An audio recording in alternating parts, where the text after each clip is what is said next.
In this video we'll talk about fields, properties, and methods. And in the previous lesson you read about how classes are a fundamental concept within object-oriented programming, and that classes can be used to represent in code things that are found in the real world, whether it be tangible items like a car or an employee, or conceptual items like billing or even data access for that matter. And so the fields and properties and methods that we give a class give it its life. It gives it its structure and its purpose. It gives us its attributes and its abilities. So we need to choose those properties and methods specifically that make sense in the context of how they'll be used by the other objects that they'll interact with within your application. So the video is going to mimic some of the class attributes like the fields and properties and the methods that we talk about in the actual lesson text for lesson 13. So let's go ahead and start off by building a new project. Let's set its location appropriately, and we'll call this lesson 13.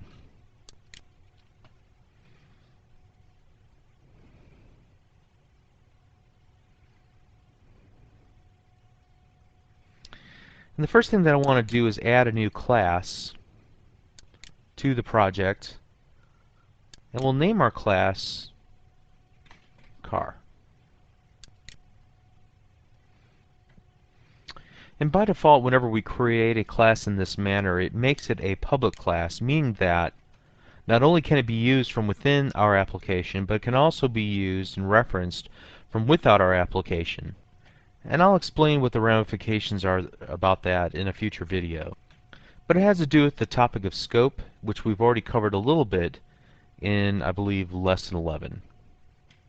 So the first thing that we're going to do is create two fields.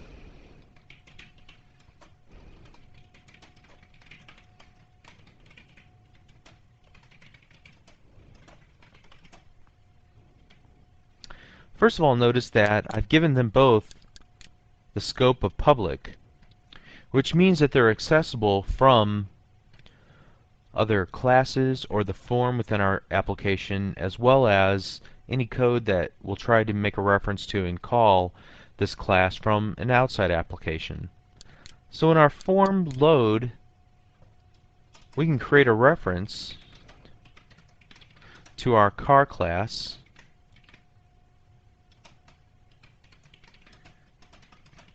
we'll explain the new keyword in the next lesson in this series when we talk about constructors.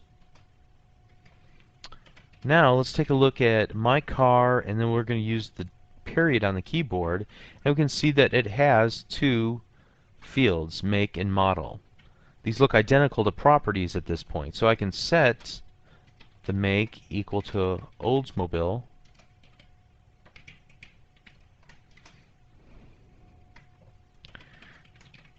and I can set the model to the Cutlass Supreme,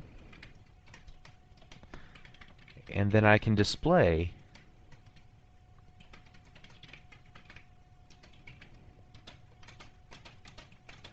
both of those fields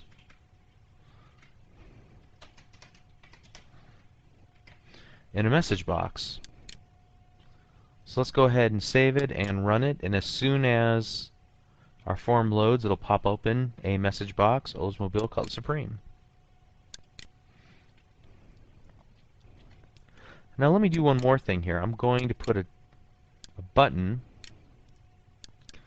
and on the button click event, I'm merely going to copy this line of code here. What do you suppose will happen? Well, first of all, we notice that my car is not declared. So we have the issue of scope upon us. Whenever we create an object within one procedure, there's no visibility to that outside of the procedure. So our second procedure, private sub button 1, cannot see the my car variable that we created. In order to rectify this, I can simply do this. I'm going to cut this line of code and paste it here.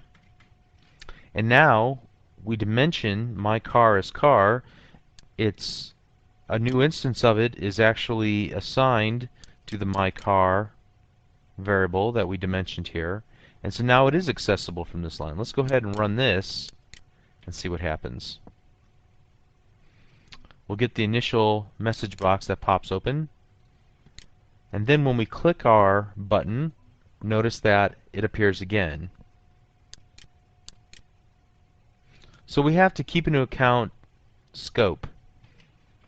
Let's go back to the actual class itself. In the lesson text, it recommends as a best practice that you never use public fields and that you make your fields private, and that you also denote private fields with an M underscore. And the reason for this is because what if somebody tries to input a numerical value instead of a string value for the make, for example, or what if they type in a make that's really not an auto manufacturer? So what we can do instead is to create properties. So to create a property, we're going to go public property make as string. And notice when I did that, all the code that VisualStudio.net writes for us, the begin and end get, the begin and end set, and then the end property as well. Now we just have to fill in the blanks. For the get, we simply want to return the value of M underscore make. For the set, however, we may want to do a little more validation. For example, we may want to make sure that it's one of several different values.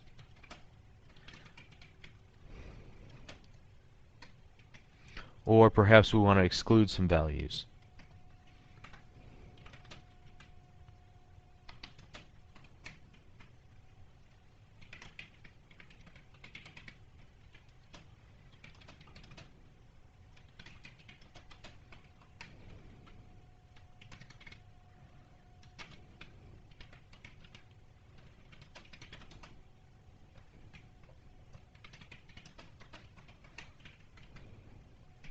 So in this case, if they set it to anything but Oldsmobile or Chevrolet, then we simply will refuse to set the value. Or more properly, let's do this.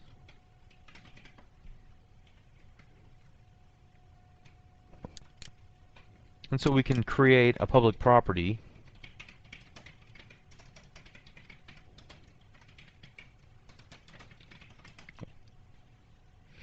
in the same manner.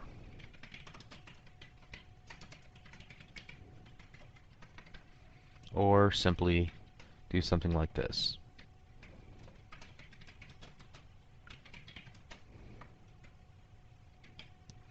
Additionally, here I probably need to use an else statement now that I realize that.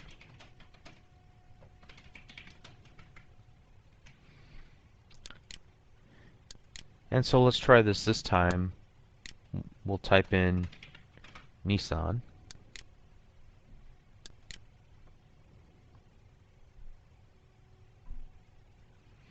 Notice that it refused to set Nissan as the make of the car, so we have an empty string.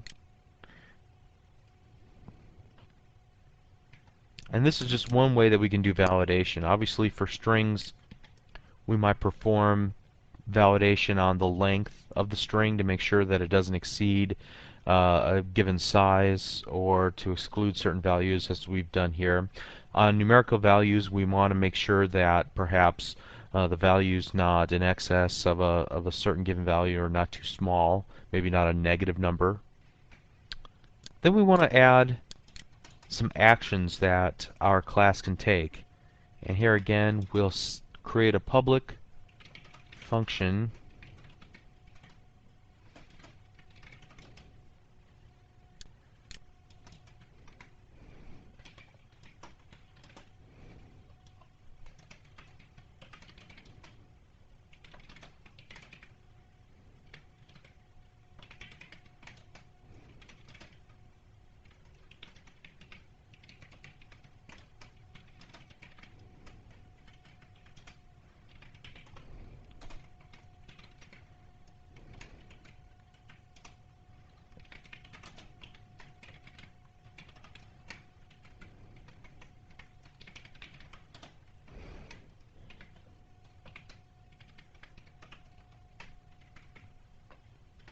And of course, this is just really nonsensical code that we're creating here, but it works for our purposes here. So we'll want to use our drive method and change this to Chevrolet, and then run our example.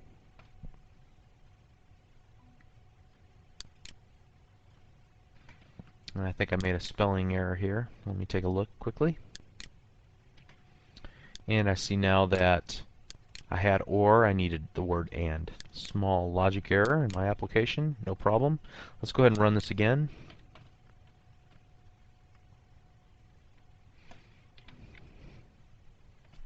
Chevrolet Cutlass Supreme, and when we click our button, it gives us Cleveland. Why is that? Because we have set the private field of m_make to Chevrolet by using the public property. So at this point you might be asking yourself, how do I know what properties and what methods to expose on my classes? And for the most part, this is a kind of a trial and error process, but there are some formal methods that you can undergo to learn how and what to put in each class, and that's called delegating responsibilities to given classes, and it's a tenet of object-oriented analysis. We're not going to really touch on that in this video. For the most part, you can pretty much guess what types of information you're going to need, and as we follow on with our examples, hopefully it'll become more obvious the kinds of things that you'll use as properties versus methods. As a general rule of thumb, if it's something that the object is responsible for doing, you would make that a method. If it's something that describes your object, it's typically a property. For example, the word drive, it's an action word. It's something that is taking action, it's doing something. Whereas the make and the model, they're descriptions of what my object looks like or how it performs. And in closing, just a word of encouragement. It could take a little while to fully understand object-oriented programming, but you should start off your education of a programming language nowadays with learning object-oriented programming, because it's so pervasive and it's so core and central to .NET and .NET development. Thank you.